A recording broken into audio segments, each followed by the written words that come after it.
Well, today I'm looking to replace the engine on my 2007 Saab 9.3 convertible to add to our collection of the 2004 Laser Red and my 2009 9.5 Aero. Got an engine here ready to go. So hopefully we'll be able to get this thing in. I'm going to try and pull this from the top, and I guess we're going to see if we can or we can't do that from the top. I've definitely removed everything that I can from the front, and we'll come back and show you that soon. I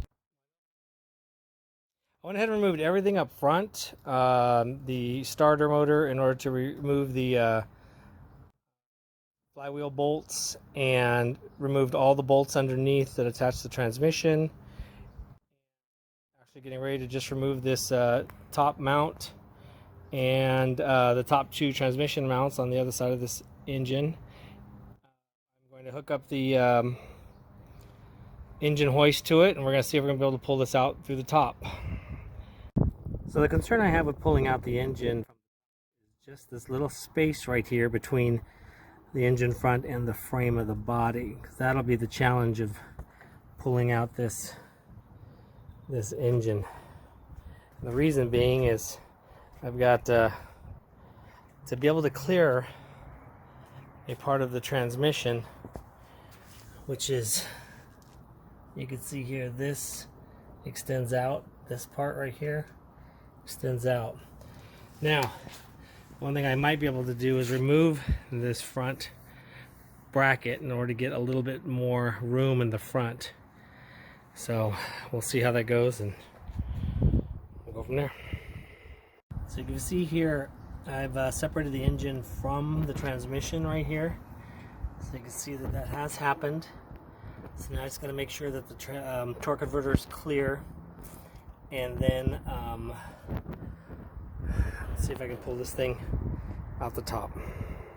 So I was able to use a small crowbar in between the transmission and the where the starter goes in, just to separate the engine, to be able to pull it out, and so far it looks like it's being able to come out the top without a problem. So here it is out of the car. We'll have to transfer a bunch of stuff onto the new engine. Still a ways away, but at least this is out. So we're real excited about getting that other engine out. One thing that I did learn with doing this is that I actually had to use a Harbor Freight 2-ton jack. It was actually able to lift a little bit higher than the 1-ton jack. So something to think about if you're out there purchasing parts, is be able to do that.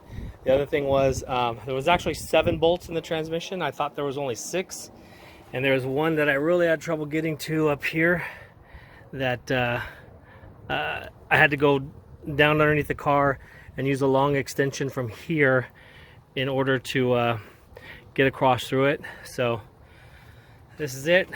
We'll come back after we get done. I'm trying to install this thing and let you know how that goes. All right, thank you.